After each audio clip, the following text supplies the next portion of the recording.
York. And today we're going to be building off of what we started in episode one.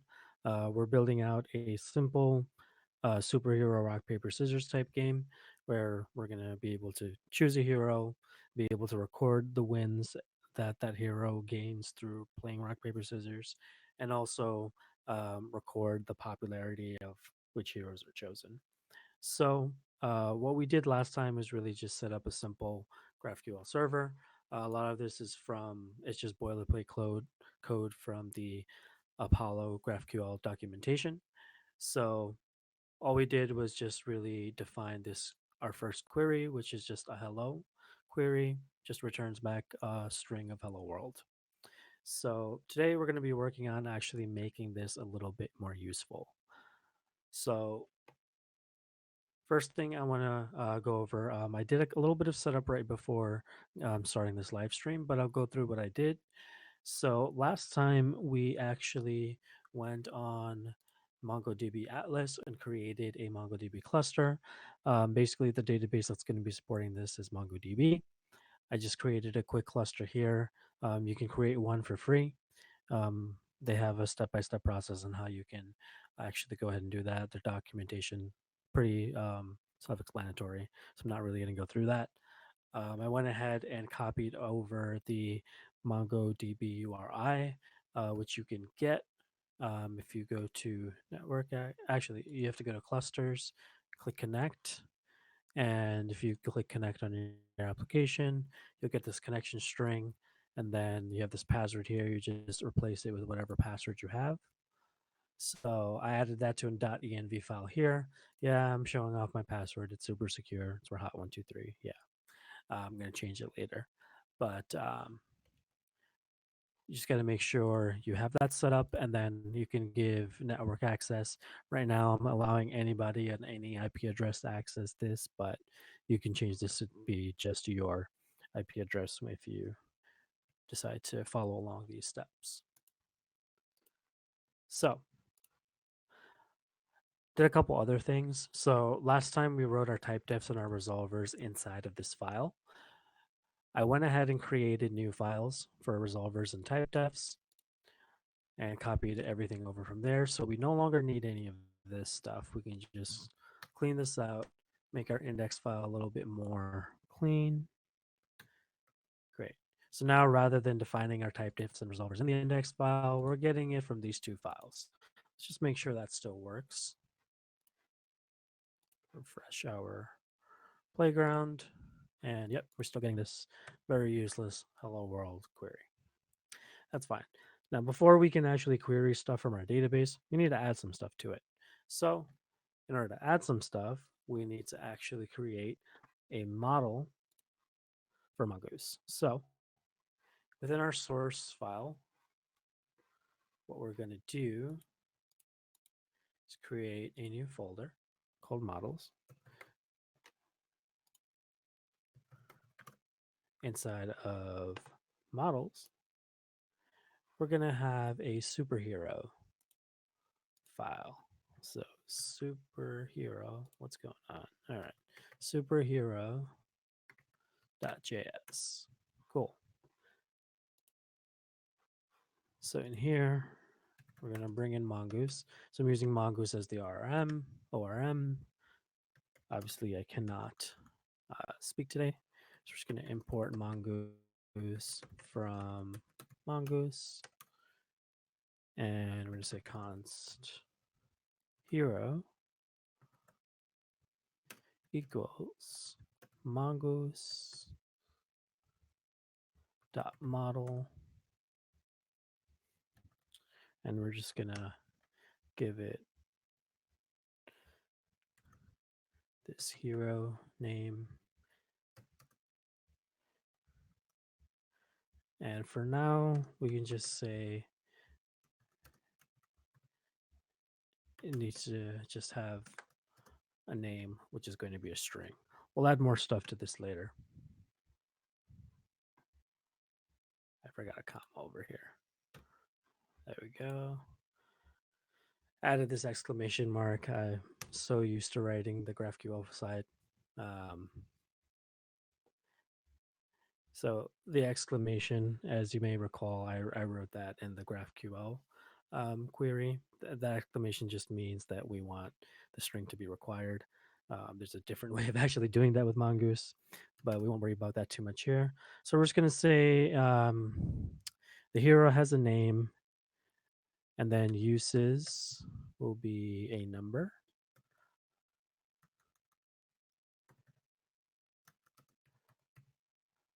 I believe we can just say number, or is it integer? Let's double check that on the Mongoose documentation. Mongoose documentation. Let's see. Search for number.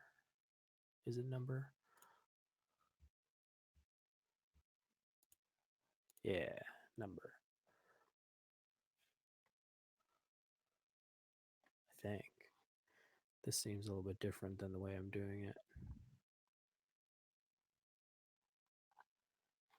Let's go to models.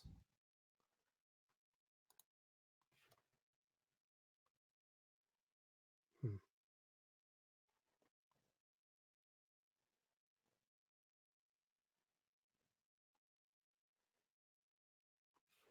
I think it is number. Okay. Uses, which is going to be a number, and then wins, which is also going to be a number. Pretty simple. We're not going to do anything too complex here. Save that. And we're just going to export our hero. Great. So now this hero model can be used elsewhere, like say our resolvers. So in our resolvers, I still have that useless hello query, but we're about to do something really useful. So we'll say const hero. Well, let's just import hero from dot slash. Oh, we don't need the dot slash. We just need dot slash models slash superhero. Cool. So we've imported our hero. Now we can use that hero model. So we're going to set up a mutation.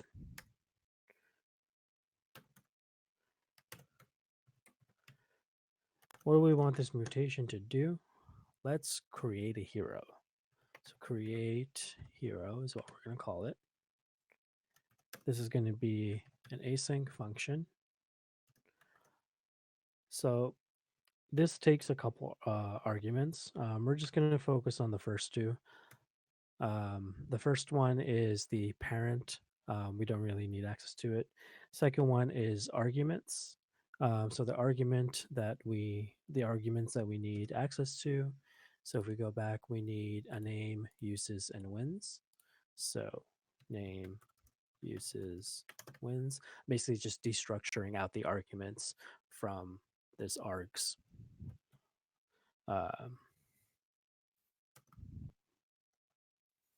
value that it takes.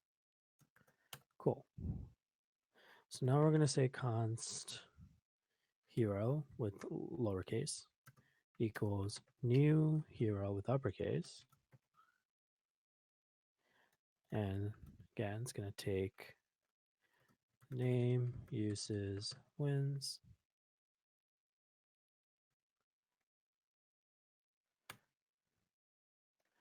And, just got to make sure I actually say equals. What we're going to do is await hero.save. And this is just a mongoose method. Then we're just going to return the hero. Cool. So let's save that. So we've defined our mutation in our resolver, but we need access to that in our schema. So we just go back into our type defs. And now what we're going to do here is create a mutation. Type mutation.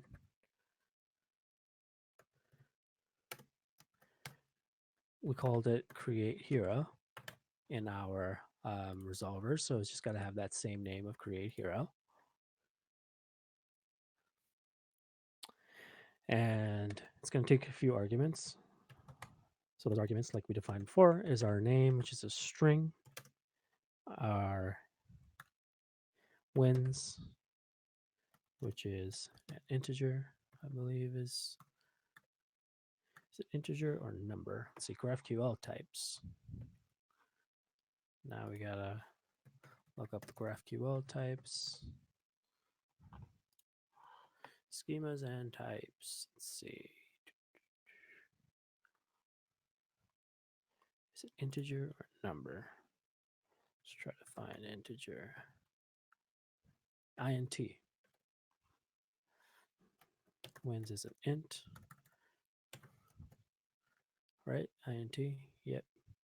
Yeah, int is fine for this case. And the other one I believe is called uses. Uses, which is also an int. Cool. So these are the arguments we can supply or create hero. And what we want to do is have it return a hero. So the hero will just be an object that has a string, which is the name, the number of wins, and uses. So in order for GraphQL to know what the heck this hero thing is, we have to define that too. So now we're going to define our hero. So our hero is simply an object that's going to have an ID. So we don't have to worry about setting the ID in our resolver because Mongoose will just take care of that for us automatically. It's going to have a name, which is a string. Ooh, can't spell string. Wins, which is an int. And uses, which is also an int. We're going to actually not make these necessary.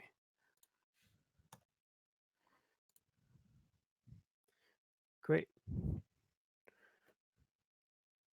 So let's see what happens now.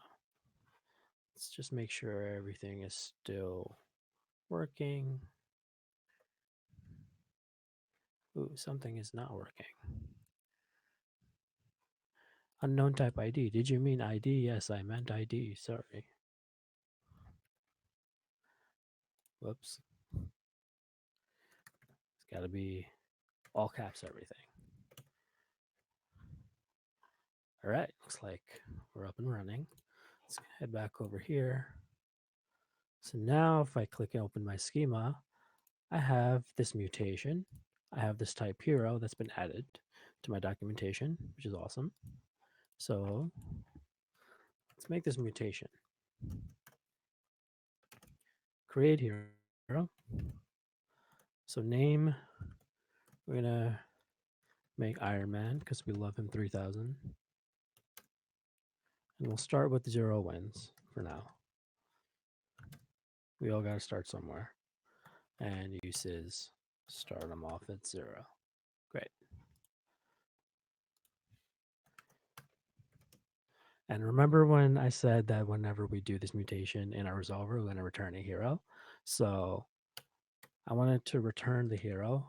Our hero is basically an object with all of these things in it. So I can say I want the ID, I want the name, I want the wins, and the uses. Let's press play. Great. So it looks like we've created this hero, Iron Man. This is its ID. It has 0 wins and 0 uses. So if we head over to our MongoDB cluster, click collections,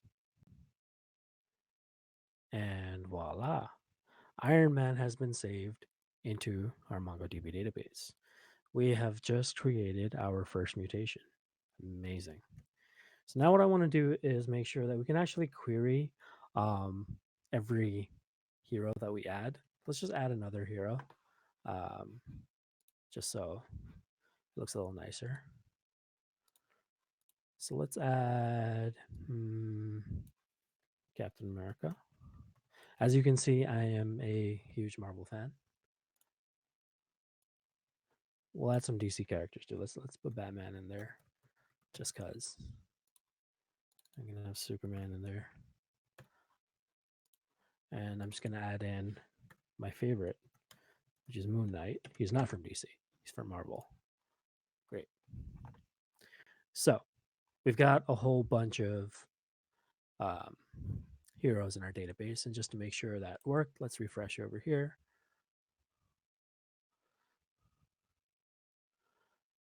And wonderful. We got Iron Man, Captain America, Batman, Superman, and Moon Knight. Awesome. So now let's write a query, an actual useful query, not this hello string. What we want to do is query for all of our heroes, right? So if we want all of our heroes, we can say that we want an array full of the hero type. What this should do is basically let GraphQL know, hey, I need to get all of the heroes. It should, but we didn't define that in our resolvers. Everything we do in type defs, we've also got to do in our resolvers. So let's go ahead and write a resolver for that query. So I'm going to remove the hello world query, and we're going to say heroes rather. And all we're really going to do is hero.find. And that we do not need that. That should give us all of our heroes. Let's go ahead and head back over here and refresh this. And let's take a look at our schema. It was added. So let's test that out. Type query. I don't actually need to say type, I just need to say query. And we have our heroes. So what do we have access to in our heroes? We have access to the ID, we have access to the name, we have access to the wins, and we have access to uses. Hit play, and great. We now have this JSON object with all of our heroes. Wonderful. We're actually getting somewhere now. Now, the cool thing about GraphQL is, let's say I only wanted the name for whatever reason. I didn't really care about their wins or losses. I can just get a JSON object back of just the ID and the name. Maybe I don't even want the ID for whatever reason. I just want their names. Make it real simple. Great. Now I have a JSON object full of their names. One of the wonderful things about GraphQL is the client decides the shape of the data. You only need to get back whatever you need for your specific page. So you're not overfetching into your database for more stuff than you actually need. It's one of the advantages that GraphQL has over REST. REST, you'll just have to kind of like expose a certain endpoint, put a bunch of stuff in there, but the client can't really decide, okay, I don't need all of this stuff, I only need part of it. You get what you get. GraphQL is a little bit more flexible. So let's go back and make sure we're getting our ID, name, wins, and uses again. Great. So this is the full object that we're going to be playing around with in the front end once we have that set up. Cool. So let's take a look at our to-dos. So we created an initial GraphQL mutation to add superheroes to the API. Great. We'll add a few more superheroes, but so far so good. And query to display all available heroes. Yep, we did that too. We have our query that gives us back all the heroes that we can use on the front end. And then finally, we're going to just have to do our mutation to handle recording wins and the number of times used. This is what we're going to do next time. This is, I think, a good place to stop for today. It's a little bit shorter of an episode, but next time what we're going to do is, as it says here, mutations to handle wins and the number of times that we're using it. So it's going to be not a full CRUD API, but we'll be able to read and update. We're not going to allow the client to actually create new heroes. We won't implement that functionality in the front end. They'll just be able to choose a certain hero, and that'll be that. So, on the next episode, that's what we're going to do. And hopefully, at the end of the next episode, we'll also deploy this. You heard that right. Deploy this um, to a service called Now. And I'm just going to demonstrate how really quick and easy it is to get a fast backend up and running for a prototype. So that's what we're going to look forward to next week. And then the week after, we'll probably start on some front end and actually get our game working. So we made a lot of good progress. Thank you for tuning in. And if you are watching this later, please, if you enjoyed this, share it. Um, the GitHub repo will be in the description. So go ahead in there, fork it, star it, play around with it. If you have any suggestions, open up an issue. I'm all ears, happy to listen to any feedback and any improvements we can make on the stream. So thank you all very much for tuning in. Have a good night.